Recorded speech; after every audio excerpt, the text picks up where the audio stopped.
Bathala, the main myth of the Tagalog people. Friends, today we travel to the Philippines in Southeast Asia, where the ancient Tagalog culture flourished, to meet Bathala, the supreme deity and creator of all existence.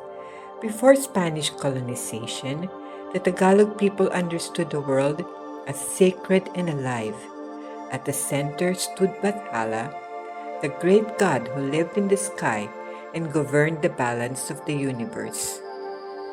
Bathala was not distant from human life. He was present in nature, destiny, and the unfolding of the world. According to the Tagalog myth, creation emerged through cosmic struggle. Bathala faced powerful beings, Ulilang Kaluluwa, the serpent spirit of the deep waters, and Galang Kaluluwa, the winged god. Through their encounters, chaos was transformed into order. From this sacred process came the sky, the land, the seas, and the rhythm of life. Bathala ruled with wisdom, not domination. Beneath him existed many spirits known as anitos. These spirits lived in rivers, forests, mountains, and in the ancestors. Human beings lived in relationship with these forces, guided by respect, ritual, and harmony with nature. For the Tagalog people, Bathala represented balance, responsibility, and connection. To live well was to live in harmony with the natural and spiritual worlds. Even today, Bathala remains a powerful symbol of Filipino ancestral memory, reminding us that long before modern times, humanity already understood life as sacred, interconnected, and guided by the unseen. The origin and geographic landscape of the Tagalog culture of Bathala. The Tagalog people developed in central and southern Luzon in the Philippines, long before Spanish colonization in the 16th century. Their roots trace back to Austronesian migrations around 2000 BCE. Over time, these communities formed a distinct culture centered on Bathala, the supreme creator deity. Their geography shaped their spirituality. Tagalog settlements were built near rivers, lakes, and coastal areas, especially around the Pasig River and Laguna de Bay. Water was essential for life, trade, and agriculture, but it was also sacred, a symbol of connection and continuity. The land of Luzon is mountainous and volcanic. This natural elevation influenced their cosmology. Bathala was believed to dwell in a higher celestial realm, while other spiritual dimensions existed below the human world. The structure of the cosmos mirrored the landscape: sky above, earth in the middle, depths below. Forests were understood as living spaces inhabited by the anitos, the ancestral and nature spirits. Large trees, caves, and mountains were not merely physical features. They were sacred thresholds where the human world met the invisible. The tropical climate, with its rains, storms, and planting cycles, this shaped ritual life. Spiritual practices sought harmony with nature's rhythms. Survival depended on balance, not control. In Tagalog culture, Geography and spirituality were inseparable. The river, the mountain, the forest, and the sky formed a sacred environment. Bathala was not distant from creation, the sacred was embedded in the land itself. Sacred places in Tagalog culture. In the ancient Tagalog culture of the Philippines, sacredness was not confined to temples or built structures. It lived in the landscape itself. Mountains, forests, rivers, caves, and seas were not simply geographic features. They were living spaces of spiritual presence. Certain mountains were considered especially powerful. Elevated places were believed to be closer to the heavens, the dwelling place of Bathala, of the supreme deity. These mountains were approached with reverence, often becoming sites of prayer, ritual, and spiritual reflection. Forests held a different kind of sacred energy. Dense and mysterious, they were seen as the domain of spirits known as anitos. Large ancient trees were respected, believed to house spiritual beings. Entering the forest required humility. People would often ask permission from the unseen guardians before gathering wood or hunting. Rivers were also sacred spaces. They sustained life, nourished crops, and connected communities, symbolizing movement, purification, and continuity. Ritual washing and offerings were sometimes performed along riverbanks to honor the spirits believed to be inhabiting them. Caves represented portals between worlds, dark and enclosed, associated with the unseen realm and ancestral spirits. Some caves were used for ritual purposes, as places of transition, reflection, and spiritual communication. The vast surrounding seas held profound spiritual significance. The Tagalogs depended on it for survival. Both generous and unpredictable, the sea was respected as a living force, capable of giving life and taking it away. Fishermen and travelers offered prayers before journeys, acknowledging the spiritual dimension of waters. Unlike sacred architecture found in other civilizations, the Tagalog's sacred spaces were natural. The land itself was the temple, and sacredness was embedded in everyday geography. Thanks to their relationship with these places, the Tagalogs expressed a worldview rooted in balance, respect, and interconnectedness. To honor the land was to honor the divine. To live and move through nature carefully and mindfully was to recognize sacredness in all things.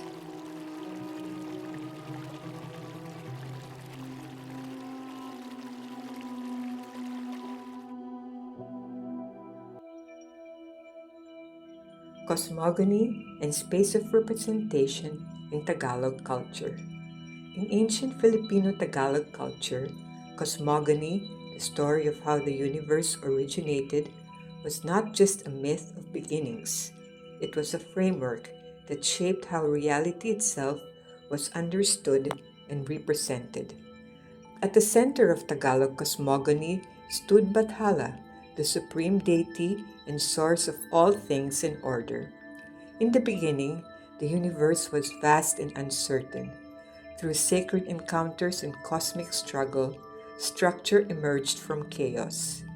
The sky, the waters, and the land were formed, establishing the fundamental layers of existence.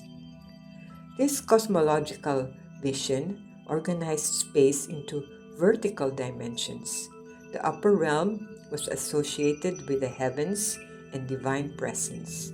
The middle realm was the human world, land of forests, rivers, and communities.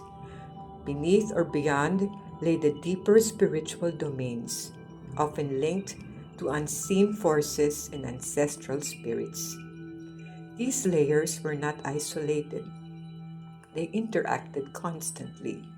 The space of representation in Tagalog culture was therefore both symbolic and experiential. Nature itself became a living map of the cosmos. Mountains represented proximity to the divine. Rivers symbolized movement between worlds. Forests marked the threshold between the visible and the invisible. Caves suggested passage into hidden realms. Human settlements were also part of this representation. Villages were organized around communal life, reinforcing the idea that the human world occupied a central position between sky and earth. Rituals acted as bridges, allowing communication across cosmic levels. In this worldview, space was not empty or neutral. Every place carried meaning. Geography reflected cosmology. The visible landscape mirrored the sacred structure of the universe. Through their cosmogony, the Tagalog people expressed a profound understanding. The world is ordered, interconnected, and alive. The cosmos is not distant from human life. It is embodied in the spaces people inhabit every day.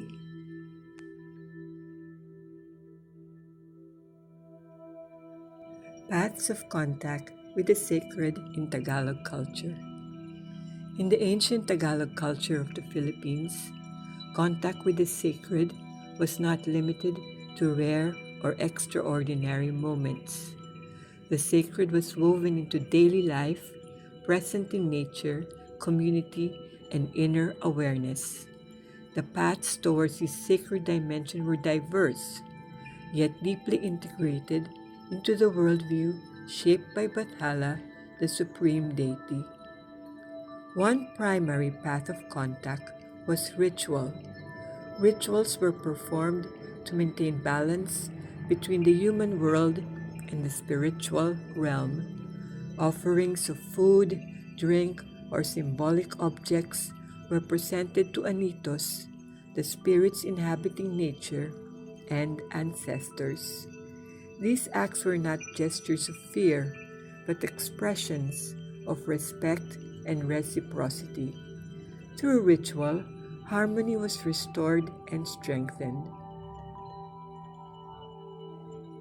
Another path was through nature itself.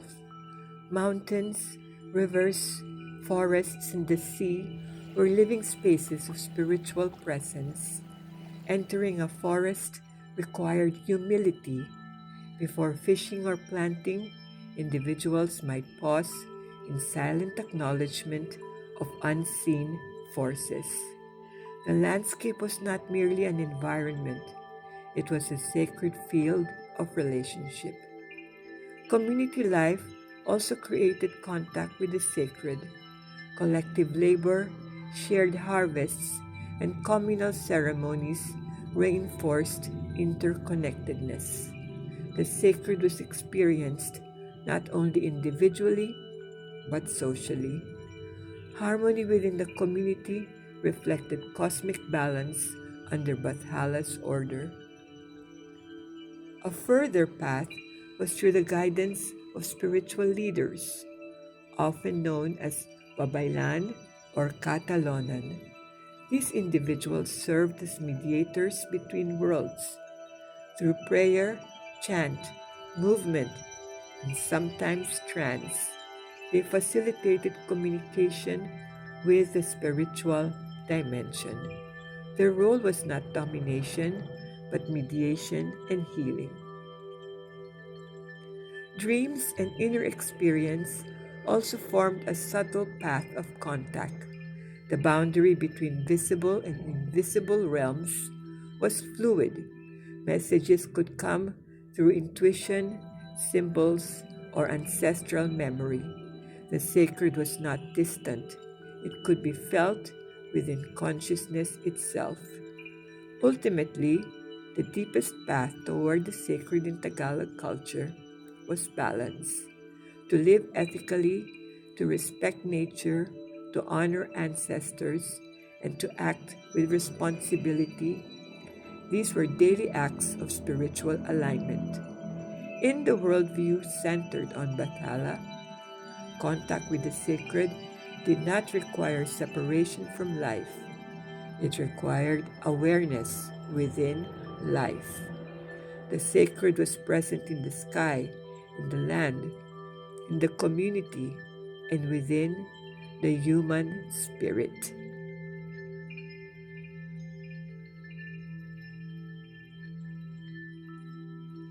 Humanist attitudes in Tagalog culture. In the ancient Tagalog culture of the Philippines, spiritual belief was not separate from human values. The presence of Bathala, the supreme deity, shaped cosmology and ethical life. From this worldview emerged attitudes that today we can recognize as deeply humanist, believing that harmony was essential to existence. To live well meant living in balance with nature, the community, and the spiritual world. This required responsibility, self restraint, and mutual care. Respect for others was not just social etiquette, it reflected the sacred order of Bathala. One important humanist moment appeared in communal cooperation. Villages functioned through shared labor, collective farming, and mutual protection. Survival depended on solidarity. This cooperative spirit expressed the belief that human beings are interconnected and accountable to one another. Another humanist dimension was reverence for elders and ancestors. Memory was honored, wisdom was transmitted orally, strengthening identity and continuity.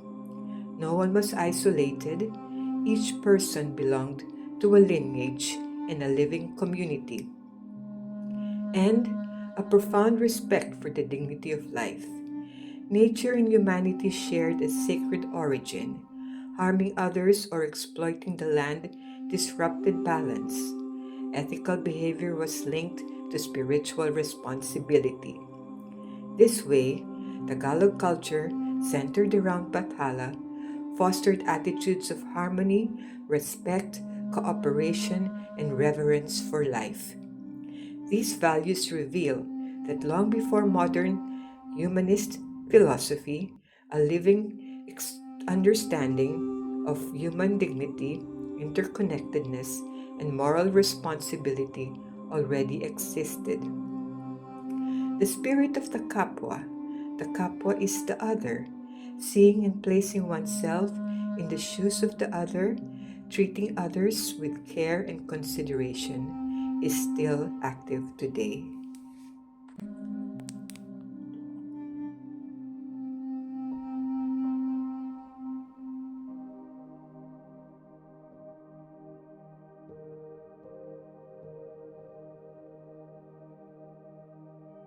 Now, before we do the guided experience, let us relax our bodies, calm our emotions, and quiet our minds. Take some deep breaths. Feel the body, relaxing the head, face, going down both arms and the chest. Then relax from the shoulders, going down the back. To calm the emotions, feel both eyes softening. Then go gently inside to feel the chest and the heart lightening. Then to the head to quiet down thoughts and images and open our minds.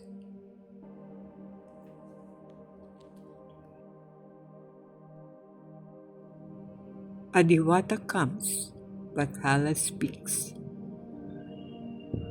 I wake from a dream-filled sleep, feeling that an omen is to be given to me.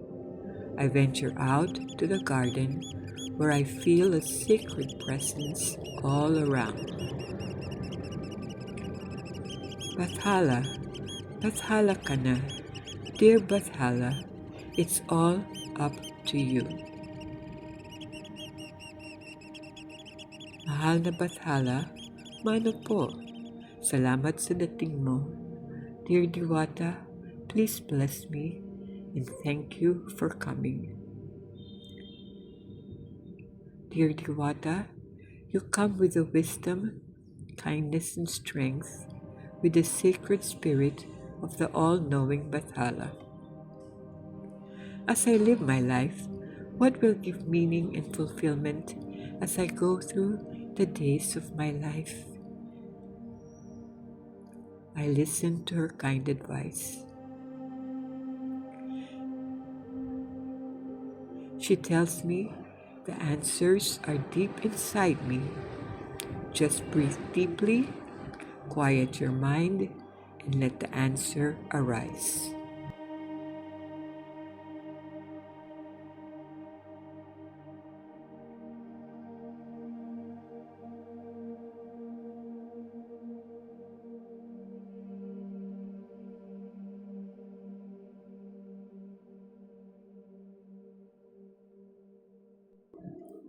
Dear Diwata, thank you for your kind presence.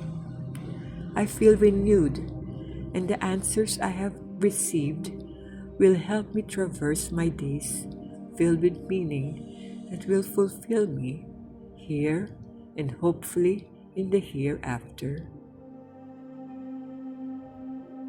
Yes, thank you for reminding me of what has guided us since the ancient times. It's kagandahang loob to find what's good, true, and beautiful inside of me and around, and use it and share it. It's pakikipagkapwa, to see myself in the others around me, place myself in the shoes of others, so I can sense and feel who they are and what they need. I belong to a community, and caring for myself and caring for others around me is so important. Thank you, dear Diwata. Thank you, dear Bathala.